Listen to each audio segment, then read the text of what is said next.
Bismillahirrahmanirrahim. Assalamualaikum warahmatullahi wabarakatuh. Selamat pagi anak-anak. Kali ini Ibu akan memberikan kisi-kisi PPKN.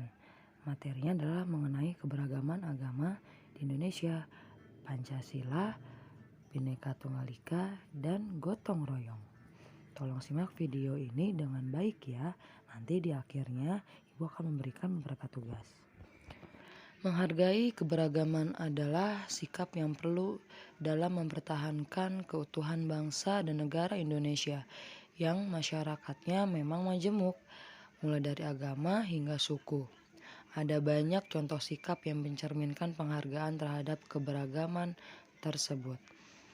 Yang pertama, tidak pilih-pilih teman di lingkungan manapun, tidak memandang agama, suku, ras, asal daerahnya ketika berteman. Jadi kalian kalau mencari teman atau punya teman, jangan membeda-bedakan agamanya, jangan membeda-bedakan sukunya, mau dari suku Jawa, suku Sunda, dan suku lainnya, semuanya sama saja.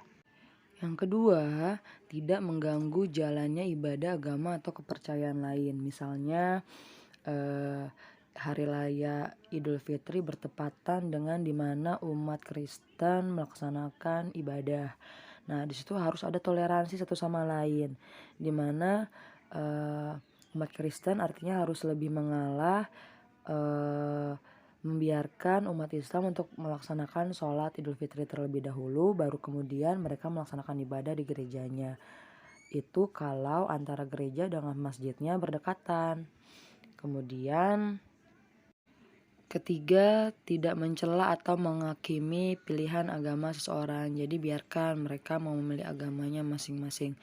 Yang keempat, mengapresiasi adat dan kebudayaan suku atau daerah lainnya dengan cara mempelajari kebudayaannya, ikut menonton pertunjukan kebudayaannya, mengenali kulinernya dan lain sebagainya. Jadi kalian jangan hanya sekedar tahu aja, budaya Sunda itu seperti ini ya udah cukup tahu aja gitu. Tetapi kalian perlu mempelajari budaya tersebut lebih dalam. Terus rajin-rajinlah menonton pertunjukan-pertunjukan yang menunjukkan kebudayaan khas Indonesia dan lain sebagainya. Ya, kemudian yang terakhir, yang kelima, tidak memaksakan pendapat diri kepada orang lain. Jadi kalian harus bersikap toleransi, bersikap musyawarah ketika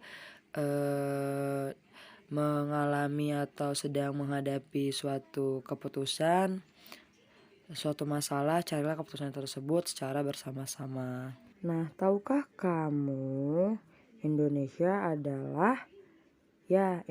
merupakan negara kepulauan yang penuh dengan kekayaan serta keberagaman budaya.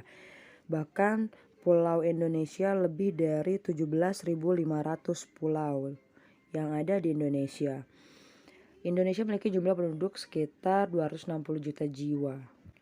Dari Sabang sampai Merauke. Luas sekali ya, kalian bisa lihat pada gambar itu adalah peta Indonesia. Lalu perbedaan kondisi geografis wilayah Indonesia mendorong berkembangnya pakaian adat yang beragam. Seperti yang kalian pernah ketahui, untuk pakaian adat itu sangat banyak sesuai wilayahnya. Bagi bangsa Indonesia, pakaian adat termasuk salah satu kekayaan budaya. Penduduk daerah biasanya mengenakan pakaian adat dalam peringatan, peristiwa, atau acara tertentu. Contohnya, pakaian adat dikenakan saat acara pernikahan atau tradisi adat daerah setempat, seperti upacara adat. Nah, contohnya pada upacara Serentahun yang dilakukan oleh warga Sunda setiap selesai panen padi. Mereka pasti menggunakan baju adat mereka dan dilakukan mulai dari anak-anak sampai orang tua. Nah, berikut ini adalah beberapa contoh pakaian adat yang ada di Indonesia. Yang pertama ada Sukapura dan Kebaya, merupakan pakaian adat dari Jawa Barat. Seperti yang bisa kalian lihat. Yang kedua, Melayu Jambi, merupakan pakaian adat dari Jambi. Nah, ada pula Payas Agung, yaitu merupakan pakaian adat yang berasal dari Bali. Toraja merupakan pakaian adat Sulawesi Selatan. Lanjut lagi, ada pakaian perang merupakan pakaian adat yang berasal dari Kalimantan Selatan. Ada pula pakaian adat yang berasal dari Betawi. Biasanya disebut sebagai baju solentrang atau solentreng. Nah, itu baju tradisional khas Betawi. Nah, kemudian Indonesia tidak hanya berbagai macam baju adatnya, tetapi banyak juga daya tarik wisata di setiap wilayah, seperti wisata di Sulawesi Selatan.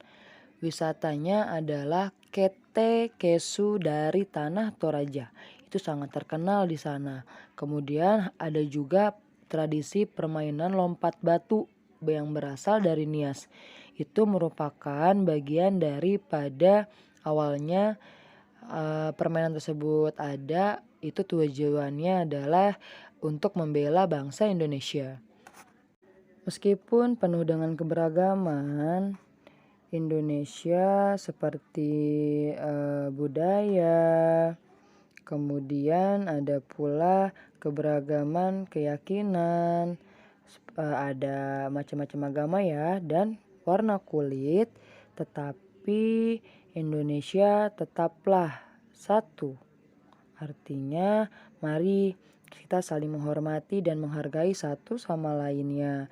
Seperti karena kita adalah Bhinneka Tunggal Ika, berbeda-beda tetapi tetap satu jua. Oke, kita lanjut lagi. Di sini ada materi Pancasila. Pancasila adalah sebagai dasar negara Pancasila. Artinya Pancasila menjadi pedoman bagi masyarakat Indonesia. Nilai-nilai dalam Pancasila adalah nilai yang mendasar untuk dijadikan pedoman peraturan dan dasar dari norma-norma hukum yang berlaku di Indonesia.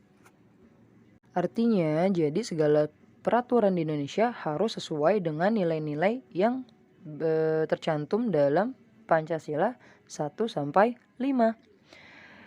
Nah, lambang negara Republik Indonesia adalah burung Garuda, sama seperti lambang dari Pancasila. Di sini bagian leher burung Garuda memiliki jumlah bulu yaitu 45 buah yang melambangkan tahun kemerdekaan Indonesia. Kemudian pada sayap burung Garuda memiliki 17 pasang yang melambangkan tanggal kemerdekaan Indonesia.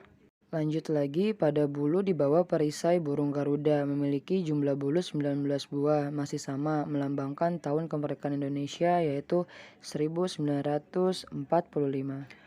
Nah, di sini ada isi dan bunyi dari Pancasila beserta lambangnya. Lambang sila ke-1 adalah gambar bintang. Isinya atau bunyinya adalah ketuhanan yang Maha Esa. Lambang sila kedua adalah rantai. Bunyinya kemanusiaan yang adil dan beradab. Yang ketiga, lambangnya adalah pohon beringin. Bunyinya persatuan Indonesia.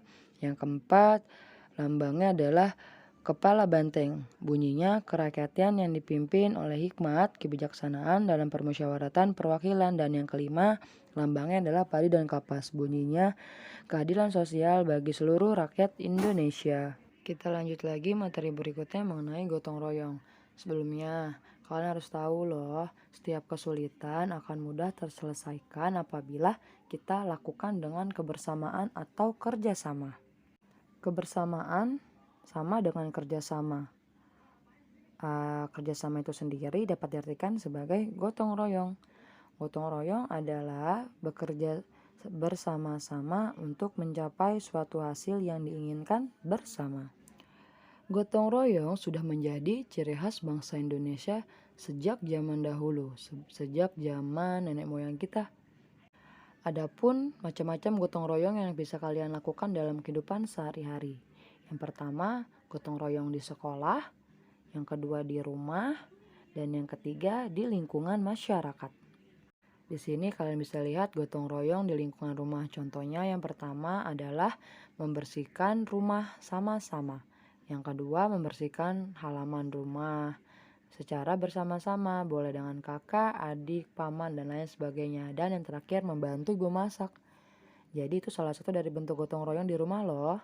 Ada pula contoh gotong royong di lingkungan masyarakat. Contohnya membersihkan selokan, Kemudian yang kedua, membangun masjid secara bersama-sama seperti pada gambar ya. Dan yang ketiga, gotong royong dalam memperbaiki jalan atau membangun jalan. Dan masih banyak lagi contoh-contoh yang lainnya. Nah, sudah sampai di sini ya kisi-kisi dari Ibu. Kurang lebihnya Ibu mohon maaf. Terima kasih. Selamat mengerjakan tugasnya, evaluasinya di buku tulis campuran. Kalian pelajari ya. Terima kasih. Wassalamualaikum warahmatullahi wabarakatuh.